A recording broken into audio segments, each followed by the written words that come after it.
Godspeed to the city streets. We began to feel the fire. We rise like tall buildings as the chemicals they take us higher.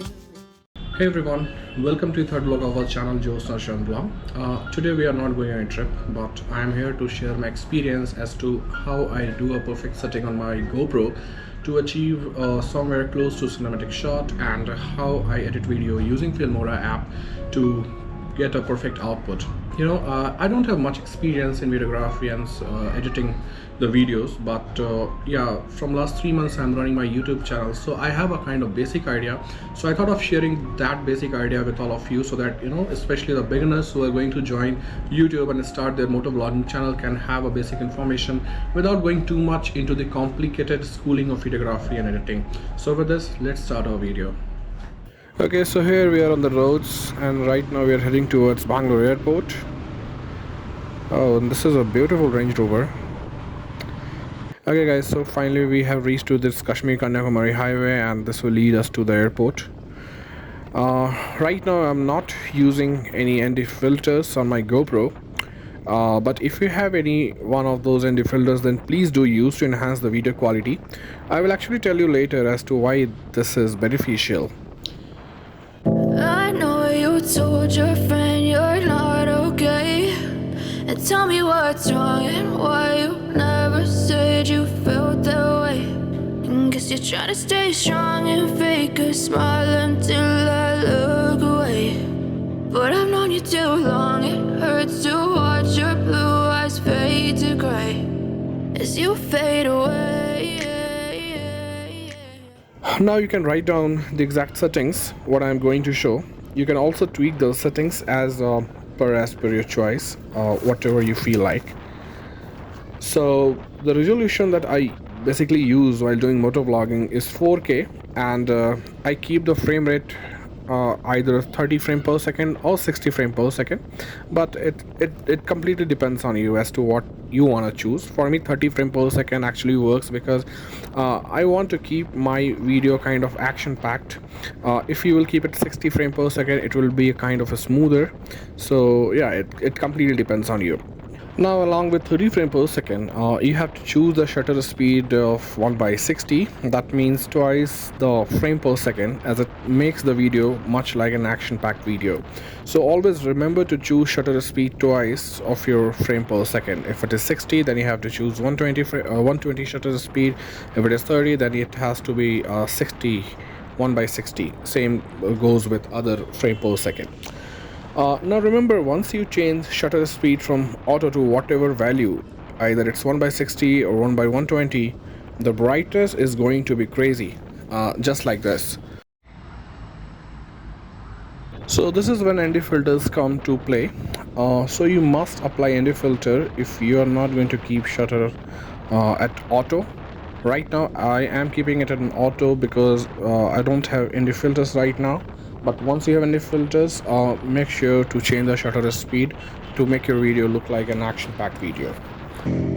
Yeah, I'm about to fade away, cause every time I wake up I feel like it's Monday. Something's going wrong with all the chemicals up in my brain. All of a sudden I don't look at anything the same way. Gotta build up of my thoughts sitting in an ashtray. I'm sorry that I'm so inconvenient, okay. Now next is hyper smooth option. I have kept it off to make my video look like an action-packed. Now if you keep hyper smooth normal, or you will keep it on boost mode, then it will make your video look smoother, pretty, and quite underwhelming. But if you want your video look like as if you're going fast and filled with action, then keep your hyper smooth off. Coming to this ISO, keep the minimum ISO on 200 and maximum to 800. Just in case we go to any dark area, then this setting will help. Did I mention to keep your lens setting at super view? I guess no. Okay, this is the most important part in like motovlogging. Don't keep your lens setting at linear or wide. For some people, wide angle works, but I think that super view is the best lens setting when you're doing motovlogging. It will give you a kind of wide angle and it will cover most of the roads as well as the front part of your bike. Now I'll leave the wide balance to auto as GoPro is quite good in balancing it. After this comes this color option, so you can just keep it on natural and bitrate keep it normal.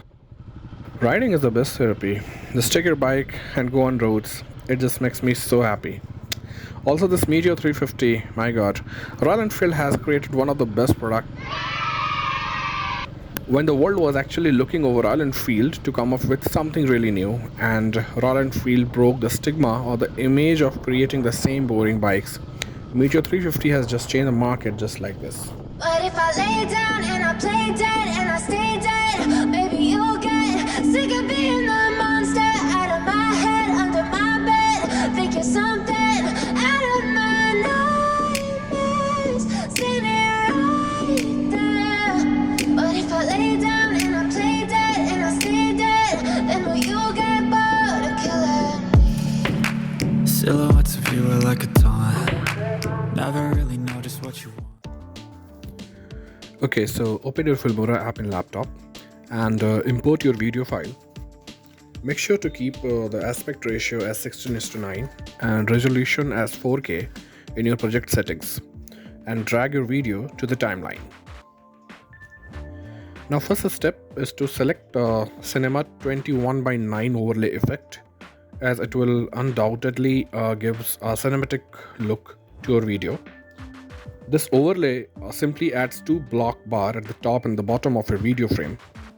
Make sure you stretch this effect to the entire length of the video.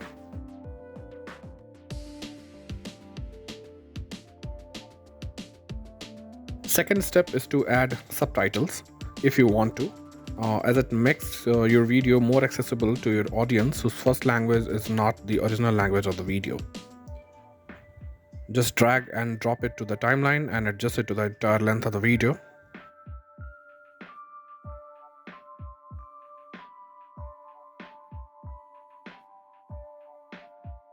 Third step is applying 3D LUTs. If you want to replicate a visual style of some of your favorite movies, then you can do it by using LUTs. In Filmora, there are many default LUTs available, so you can choose as per your choice.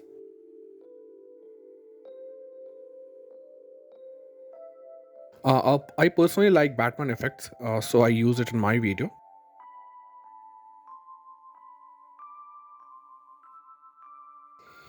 Fourth step is to apply slow-mo or speed effect to your video. Adjusting speed to the video can help in achieving a more cinematic effect on your video. You can also choose various templates and cinematic intro titles which is offered by Filmora to make your video look cool. And if you can apply music to your video, that will be a kind of cherry on the cake. Make sure you are using audio effects or music which does not trigger copyright on your YouTube channel.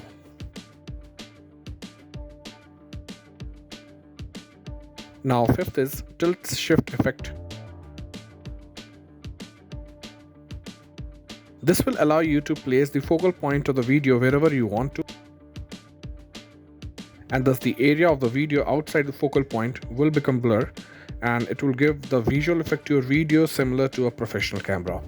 Just drag and drop it and adjust it to the full length of the video.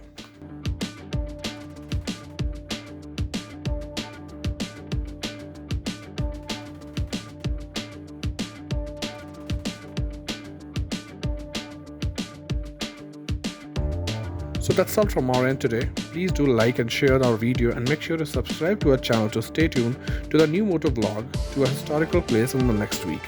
Till then, bye bye, take care.